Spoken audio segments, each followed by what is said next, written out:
Salam YouTube, Qrafon online'dır. Necəsiz? İlk öncə Türkiyədə baş vermiş hadisələrə öz fikrimizi bildirmək istərdim. Qrafon da bu hadisələrdən çox məyusdur. Türkiyə Cümhuriyyətinə edilmiş bu hərəkəti terror aktı kimi qəbul edirik. Biz həmişə olduğumuz kimi Türk qardaşlarımızın yanındayıq. Türkün dostu Türk olar. Acınız, acımızdır Türkiyə. İndi isə texnoloji yeniliklərdən danışaq. İlk info Qualcomm-dandır. Növbəti flaqman mobil prosesoru Qualcomm 898 adlandırılacaq. Bu yeni əjdahanın nüvələri yeni V9 arxitekturasında olacaq. Deyilənlərə görə Antutu benchmarkında bu prosesor 1 milyon bal toplayacaq. Amma mən sizə demişəm axı ki, bu sintetik testlər ancaq marketinq xodudur, marketinq hərəkətidir. Bir sözlə, pulumu ver, istədiyin qədər papuqay al. Bəs yadınızdadır, mən OnePlus yaradıcılarından birinin yaratdığı Nothing şirkətinin Nothing Air qulaqcıqlarından danışmışdım. Artıq bu qulaqcıqlar təqdim olundu. Bu təsadüfi çəkilmiş video və şəkillərdir. Tipo, xavarım olmadan çək kimi. Dizayn əlbəttə ki, fərqlidir. Keysini desək, bir balaca mənim üçün bayağıdır. Siz öz fikirlərinizi kommentlərdə yaza bilərsiniz. Səsinin isə sehirli olacağını deyirlər. Bu qulaqcıqlarda əlbəttə ki, aktiv səs boğma, şəffaf rejim, sensorlu idarə etmə, bir sözlə, hər şey indiki standartlara uyğundur. Daha maraqlı funksiya isə bu qulaqcıqlarda ES3 kodekinin olmasıdır. Qiymətinə gəldikdə isə bu qulaqcıqlara olan wow effektini, wow marağını bir açı azaldır. $100. Siz öz fikirlərinizi bu qulaqcıqlar haqqında olan öz fikirlərinizi kommentlərdə yazın. Samsung S21 smartfonları olanlar sevinməyə başlaya bilər. Çünki avqust ayında Samsung yeni One UI 4 sistem interfeysinin test rejiminə başlayır. One UI 4 sistem interfeysi Android 12 bazasında olacaq. Testlər bitdikdən sonra One UI 4 sistem interfeysinin stabil versiya yeniləməsini elə siz alacaqsınız. Yeni sistem interfeysində yeni ikonlar, rəng sxemləri olacaq. Amma bununla 2021-ci ildə kimisə təəccübləndirmək mümkün deyil. Ən əsası istehsal gücünün bu sistem interfeysində optimizasiyasıdır. Başqa funksiyalardan fırlanan screenshotlar, yenilənmiş ekran bölgüsü, cəld tənzimləmələr düyməsi və böyük ekranlar üçün optimizasiyanın olacağı deyilir. Samsung'un bu testlərinin nə qədər vaxt aparacağı hələ məlum deyil. Amma o məlumdur ki, S21 smartfonlarına sahib olanlar bu ilin axırına kimi yeni One UI 4 sistem interfeysinin yeniləməsini əldə edəcək. İndi isə yaxın vaxtlarda Samsung'un Galaxy A seriyasına hansı yeni smartfonların əlavə olunacağına nəzər yetirək. Söhbət yeni Galaxy A52s smartfonlarından gedir. Belə baxanda hansısa yeniliklərdən söhbət getmir. Təkcə 778-ci əjdahanı nəzərə almasaq. Yəqin bilirsiniz də, adi A52-lərdə zəif yer hardadır. Başqa göstəricilərinə görə bu normal bir device olacaq. Qiymətinə gəldikdə isə 450 avro. Bilirəm, bu o qədər də wow effekti yaradan bir smartfon deyil. Düzdür, maraqlı device'dir. Və deyəcəksiniz ki, bu qiymətə bazarda rəqib device'lar çoxdur. Mən sizinlə tam razıyam və inanıram ki, bu gadjetin alıcıları olacaq. Balaca bir nüans var. Bu smartfonun bizim mobil smartfon bazarına gəlib-gəlməməsi hələ sual altındadır. Huawei yenə sübut elədi ki, o yaşayır. Hamı bu şirkətin öləcəyini desə də, Huawei gəldi və dedi, mən ölmədim, qayıtdım. Özünüz baxın, 1-2 gün öncə nəhayət ki, çoxdan gözlənilən P50 və P50 Pro smartfonları təqdim olundu. Bu smartfonlar elə qutudan Harmony OS 2.0 versiyalı əməliyyat sistemində çalışır. Yeni gadjetin texniki xarakteristikası sizin gözünüzün qabağındadır. Sizin nəzərinizə onu da çatdırım ki, flagman olan P50 Pro 2 versiyada təqdim olunub. Biri Kirin 9000, o biri isə Snapdragon 888 4G prosesorundadır. Sizin bildiyiniz kimi, hər iki model 5G şəbəkəsini dəstəkləmir. Texniki cəhətdən bu super bir telefondur. Əsas aksent kameraya vurulub. Dexomarkdan olan qaqaşlar deyir ki, yenə də Huawei mobil foto keyfiyyətini maksimum səviyyəyə qaldırıb. Amma bir problem var. Harmony OS 2.0. Bilirsiniz ki, bu hələ də çiğdir. Texniki təchizatın software ilə, yəni ki, proqram təminatı ilə uyğunlaşmaması, optimallaşmaması yəqin ki, böyük problemlər yaradacaq.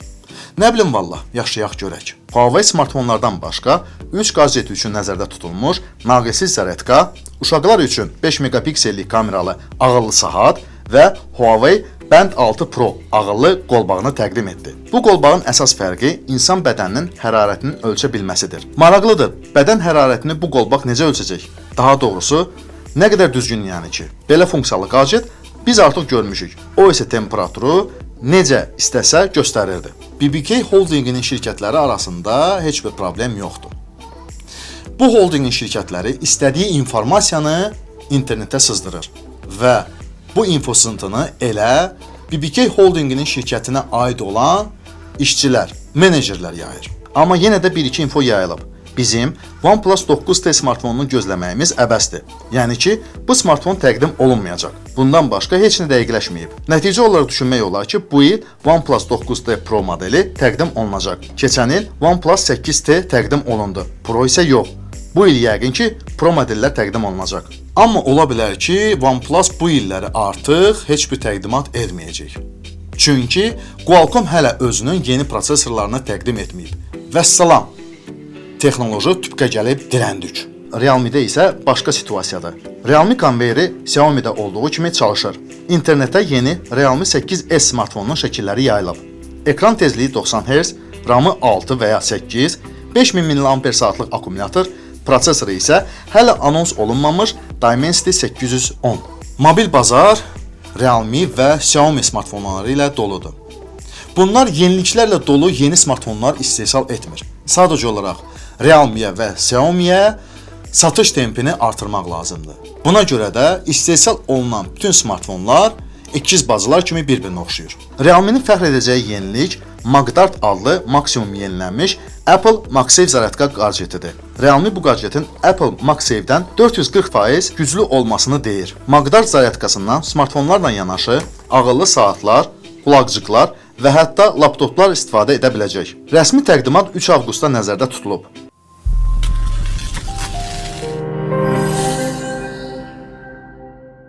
Apple yenə də insiderlərlə müharibəyə davam edir. Onlar Apple daxili xüsusi xidmət orqanını yaradıb ki, şirkətdən infosıntıların çıxmasının qarşısını alsın. Apple'ın daxili xüsusi xidmətinə keçmiş MKE, FTB əməkdaşları cəlb edilib. Əməkdaşlarına kameralar birləşdirilib və nə olsun? İnfosıntılar şirkətdən kənara çıxdığı kimi yenə də çıxır. İndi isə bir nəfəri yeni iPhone 10'ların dizaynını yaydığı üçün polisə veriblər. Əsas iddia isə həmin insanın məlumatın kimdə aldığını öyrənməkdir. Bu infonun şəbəkəyə yayılmasından o da görsənir ki, bu insan təslim olmağı düşünmür. Zənnimcə bu doğrudur. Mənə deyə ay Apple, həmən adam səni ilə müqavilə bağlayıb ki, sənə informasiyanı çatdıracaq? Yox, əlbəttə ki. Qanunla qadağan olunmayan deməli qanunsuz deyil. Əgər sənin şirkətindən infosıntılar çıxırsa, bu deməli sən özünün problemindir. Sən içərdən öz problemini həll elə. Sən özünü Apple böyük bir türməyə çevirmisən. Bəlkə nəfəs alanda da səndən icazə alsınlar. Nə bilim valla. Apple'ın etdiyi sadə dildə desək, böyük bir şantajdır. iPhone 13'lər defisit olacaq. Bu xəbəri Tim Cook özü yayıb və əsaslandırıb ki, mikrosxemlərin çaşmamazlığı ucbatından iPhone 13'lərin defisiti olacaq. Zənnimcə siz də bu tip xəbərləri başqa şirkətlərdən də eşitmisiniz. Amma bir-iki həftə bundan qabaq internetdə Apple'ın 90 milyon iPhone 13 sifariş etməsi xəbəri yayılıb. Bu keçən ilki rəqəmlərdən dəfələrlə çoxdur. Bundan başqa biz axı bilirik ki, Apple'ın TSMC şirkəti ilə müqaviləsi var. Apple isə TSMC-nin ən əsas müştərisidir. Bunu mən Tim Cook'un yeni bir tülkülüyü kimi qəbul edərdim. Çünki bu hərəkətlə Tim Cook yeni iPhone 13'lərə diqqəti cəlb etmək istəyir. Belə bir hərəkətlərdən bütün internet mağazalar istifadə edir. Ay bu maldan qalmadı, çox az sayda qaldı. Amma sizə onu deyim ki, biz bu tora həmişə düşmüşük və Tim Cook da bu oyundan istifadə edir. iPhone 13'lərin satış tempi yansa, investorlar Tim Cook'u taplayacaq. Tim də bunun baş verməməsi üçün əlindən gələni edir. Bax görəcəksən, iPhone 13'lərin defisiti olmayacaq. Zub dayı.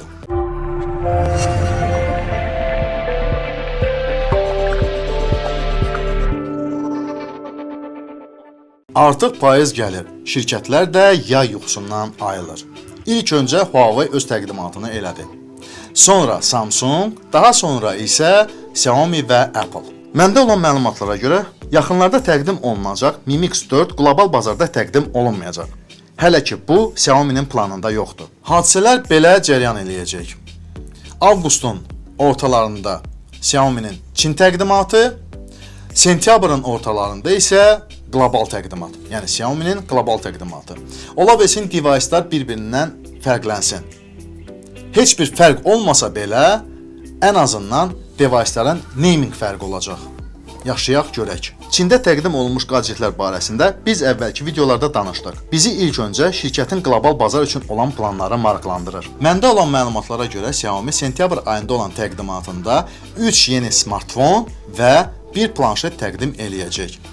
Amma ki, Çin təqdimatında Xiaomi'nin qaymağı təqdim olunacaq. Çin informatorları Redmi'nin gələcək planlarından xəbər verib.